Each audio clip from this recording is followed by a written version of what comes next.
Hello friends, எல்லாருக்கும் வணக்கம். இன்னைக்கு நம்ம நிக்கிஸ் கிச்சன்ல நல்ல ஒரு சுவையான full fish curry முழு மீன் வச்சு குழம்பு செய்ய போறோம்.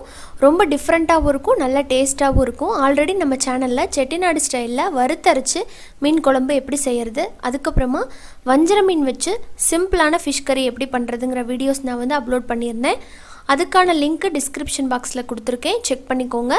நான் போடுற எல்லா fish curryமே ஒவ்வொரு ஒரு டேஸ்ட்ல இருக்கும், ஒரு மெத்தட்ல செஞ்சு காமிச்சிருப்பேன். ட்ரை பண்ணி பாருங்க. வாங்க எப்படி பண்ணலாம்னு பார்க்கலாம். fish மார்க்கெட்ல நான் ஃப்ரெஷ்ஷா மீன் வாங்க போறேன்.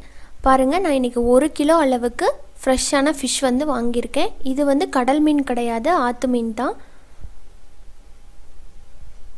வாங்கின உடனேவே நமக்கு அப்படியே க்ளீன் பண்ணி கொடுத்துட்றாங்க. அந்த செதிலையெல்லாம் ஒரு நைஃப் மாதிரி வச்சுருக்காங்க, ஈஸியாக இப்போல்லாம் க்ளீன் பண்ணிடுறாங்க. அப்போல்லாம் மணலில் போட்டு தான் க்ளீன் பண்ணுவாங்க, இப்போ ரொம்பவே சுலபமாக க்ளீன் பண்ணி கொடுத்துட்றாங்க. நமக்கு சுத்தம் பண்ணிவிட்டு இந்த மாதிரி சைடில் அந்த இதெல்லாம் கட் பண்ணி கொடுத்துட்றாங்க. கட் பண்ணிவிட்டு நம்ம குழம்புல ஃபுல் ஃபிஷ் போடுறதுனால அங்கங்கே ஸ்லிட்ஸ் போட்டு நமக்கு வாங்கிட்டு வந்துடலாம், கடையில் வாங்கிட்டு வரும்போதே.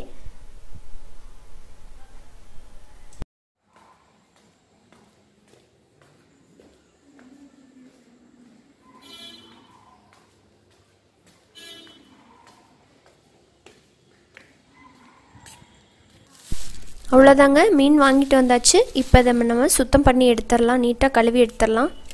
கொஞ்சமாக கல்லுப்பு சேர்த்து எல்லா மீனையும் நல்லா கழுவி எடுத்துக்க போகிறோம்.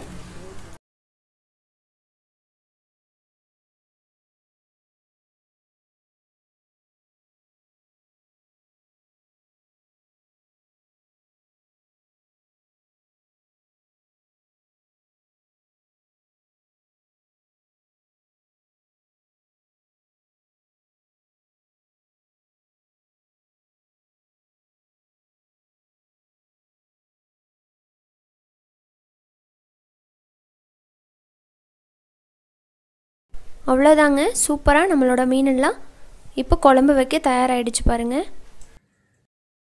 குழம்புக்கு தேவையான வெங்காயம் தக்காளியை நம்ம ஃபஸ்ட்டு கட் பண்ணி எடுத்துக்கலாம்.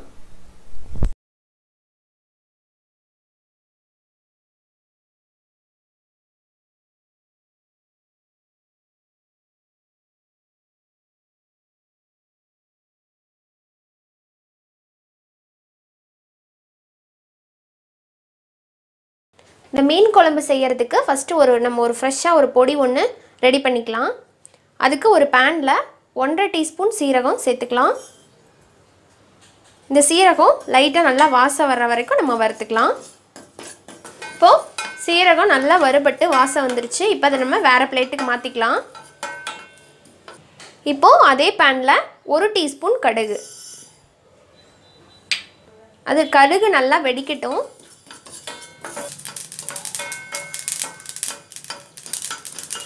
இந்த மாதிரி வெடிச்சிருச்சுன்னா தான் நமக்கு குழம்புல கசப்பு வராது.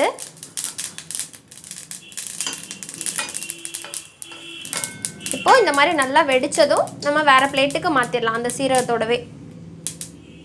இப்போ அதே பேனில் 1/2 டீஸ்பூன் வெந்தயம் சேர்த்துட்டு இது நல்லா கருகாமல் இருக்கணும், பொன்னிறமாக வர்ற வரைக்கும் நம்ம இதை வறுத்துக்கலாம். இப்போ போதும், இதை எடுத்துட்டு ஆறுனதுக்கு அப்புறமா இது மூணையும் நல்லா நைஸ் பவுடராக அரைச்சி எடுத்துக்கோங்க. மீன் குழம்பு பண்ணுறதுக்கு இப்போது ஒரு பேனில் நல்லெண்ணெய் சேர்க்குறேன். ஒரு 3 டீஸ்பூன் அளவுக்கு எண்ணெய் சேர்த்துக்கலாம். எண்ணெய் சூடாயிடுச்சு. இப்போது இதில் 3 சின்னதாக பெரிய வெங்காயம் கட் பண்ணி வச்சுருக்கேன், அதை சேர்த்துக்கிறேன்.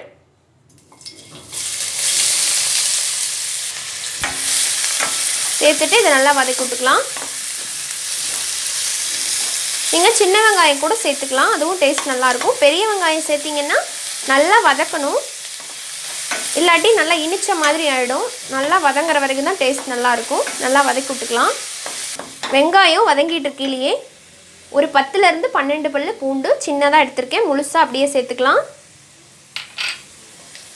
இஞ்சி சேர்க்கலைன்னா உங்களுக்கு வேணும்னா ஒரு சின்ன துண்டு இஞ்சி சேர்த்துக்கலாம், தட்டி கூட போட்டுக்கலாம். இப்போ இதோடவே கருவேப்பிலை சேர்த்துக்கலாம். அப்புறமா ஒரே ஒரு பச்சை மிளகா கீறி வச்சுருக்கேன். பச்சை மிளகா ஆப்ஷனல் தான், வேண்டானா விட்டுருங்க, நல்லா ஃப்ளேவர் கொடுக்கும் அதுக்காக. இப்போ அதை நல்லா எல்லாமே சேர்த்து நல்லா செவந்து வரட்டும். பாருங்க வெங்காயம் நல்லா பொன்னிறம் ஆயிடுச்சு. இப்போ இதில் 2 தக்காளியை கட் பண்ணோம் இல்லைங்களா, அதை நல்லா பேஸ்ட்டாக அரைச்சிட்டேன். இப்போ அதை சேர்த்துக்கலாம்.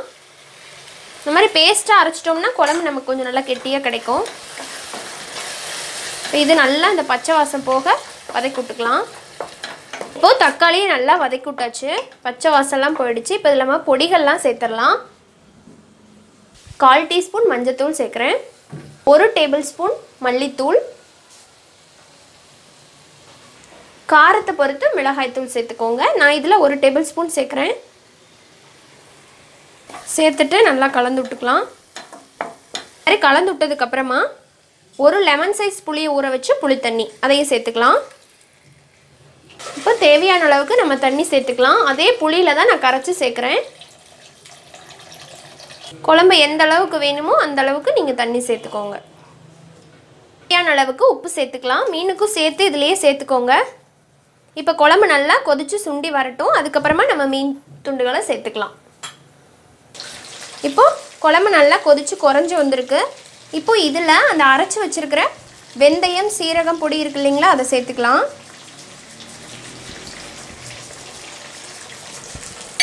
சேர்த்துட்டு மறுபடியும் நல்லா கலந்து விட்டு இன்னும் கொஞ்சம் நேரம் கொதிக்கட்டும்.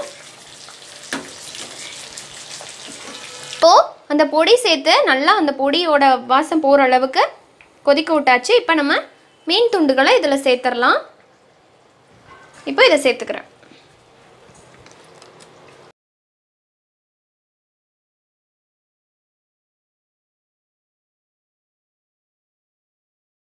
இப்போ இந்த குழம்பை எடுத்து இப்படி லேசாக ஊற்றி விட்டுக்கலாம். கரெக்டாக இருக்கும், வெந்துடும்.